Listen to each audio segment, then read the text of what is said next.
Hi, my name's Shelly Palmer and I'm the co-author of this book, A Little Pocket Book of Red Flags, a guide to dating in the age of social media and managing toxic relationships. I'm here today to talk you through my top 10 red flags on what to look out for when dating. AKA girlfriend, run and don't look back. So here we go. Hobosexual, a term in the Urban Dictionary that we have coined. This is when a man or woman tries to move their belongings into your flat or apartment without asking or discussing it. You may have noticed sometimes you've been in a relationship and that odd bit of toiletry ends up on your bathroom shelf. Watch out for those early telltale signs, ladies. Also, they talk about you having a nice place. Oh, I could see myself living here. Beware of the telltale signs of the hobosexual. So why is it an issue when someone is trying to move into your flat or apartment or place of your home?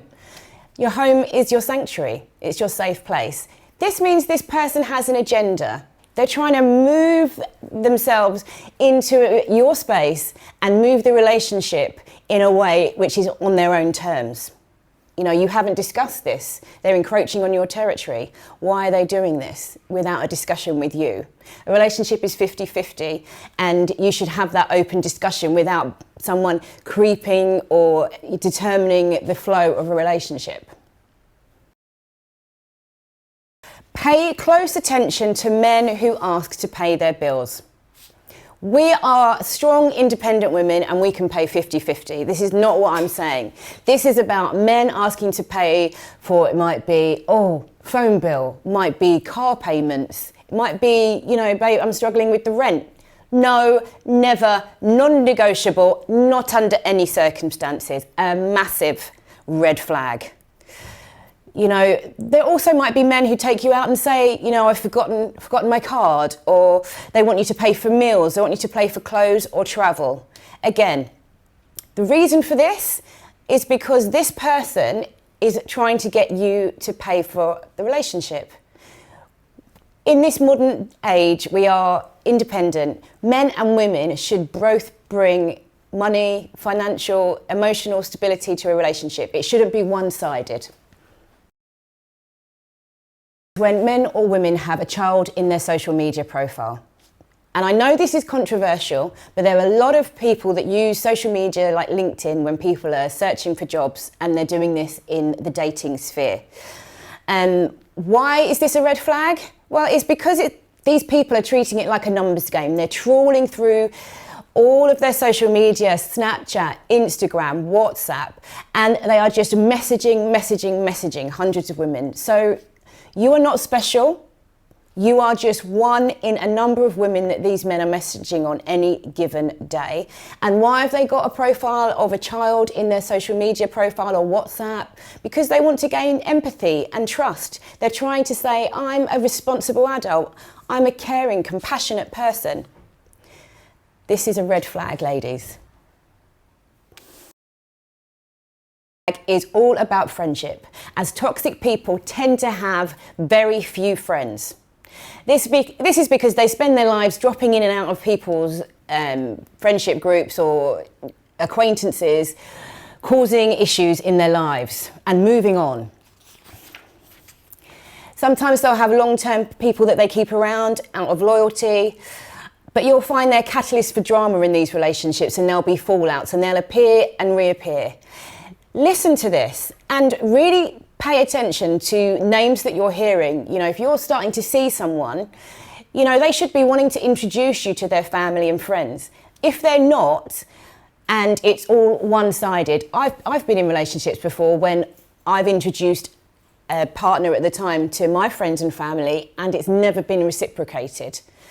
And in hindsight, that is because he was leading a double life and he didn't want me to meet the people in his life, and he only had one friend, which, again, giving you my experience and how I've come to write this book from one of my previous partners, was because he moved from person to person to person. And this is social media fake profiles. Ladies, look out for this. If you're on Instagram, if you're on Snapchat, you might be being viewed by, what shall I say, people with no heads, people, all of these profiles which don't exist. Or you might come across a partner who says, oh, well, I can't have I've got to have a private profile. I can't be in the public eye. I'm not on social media. All of these things are secretive and should be an alarm bell for you. Also, if someone wants to keep your relationship private on social media, again, another red flag. Why are they keeping this private? Who are they hiding you from? Please don't think, there should be, I guess, a period where you're getting to know each other and you might want to keep your relationship private from social media, but then there should be a time when you both are happy, you both want to share that relationship with friends and family, and if someone after 6 months, I would say, is a crucial time, is still keeping you in the background, girlfriend, that means there's someone else and there's a reason. That is a massive red flag. If a man or woman is trying to rush you into a relationship, this could be trying to rush you to move in, trying to talk about conversations about having a baby, any important milestones which would normally take some time. It takes a good couple of years to get to know someone, to establish, that you've got common ground. What are your belief systems? In the first 6 months, you shouldn't, really have moved in, had a baby, got all of those things. In the book, we call this love bombing and that honeymoon stage. A person can be anything they want to be in that first 6 months. So please be careful. Anyone trying to rush your relationship is a massive red flag. And as I said, this is because in the typical love bombing stage in narcissistic relationships, these men and women are mirroring what you show them. So they're giving you the ideal partner. And after 6 months to a year, it could last longer, they rip the carpet out from under you and they've moved on and you're left. So it's crucial that you get to know that person. Sometimes we can't. I'm sitting here because I've learned lessons about relationships. We've all heard of the boy who cried wolf. So pay attention to words and actions, because little white lies tell you a lot about a person. That means, relationships are all about trusts, and words without actions are lies. Any little white lie in the beginning of relationships, for example, got to go and do this, I've got to go and do something for work, and they're not really where they say they are, that tells you that person can't be trusted, and they are almost, they're breadcrumbing, and they're these little lies to cover up bigger lies it's a slow, steady slope. So pay attention to what someone is saying to you. Don't ignore any telltale little white lies in the beginning, because these will cost you later. When you're starting a relationship and people talk about their exes, a red flag is when people say, oh, my ex is crazy. Oh, my ex. Negative talk about their ex. We've all been in previous relationships.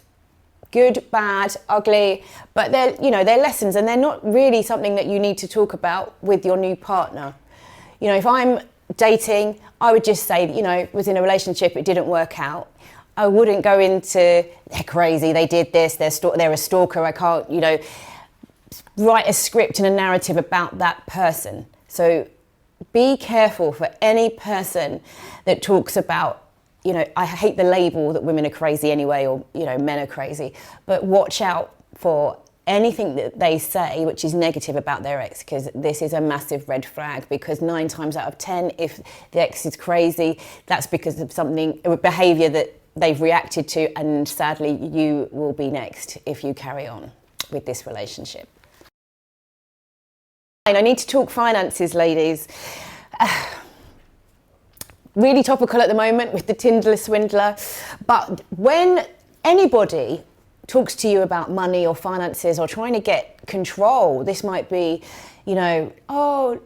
I'm going to set up the rent in my name, or I'm going to set up a credit card in my name, or dual names, anything like that. If you're not married, or you've got no control over anything when this relationship could break down. And I know you don't want to think about that in the beginning stages, but This is a no, never under any circumstances go into anything joint financial with someone that you've just met.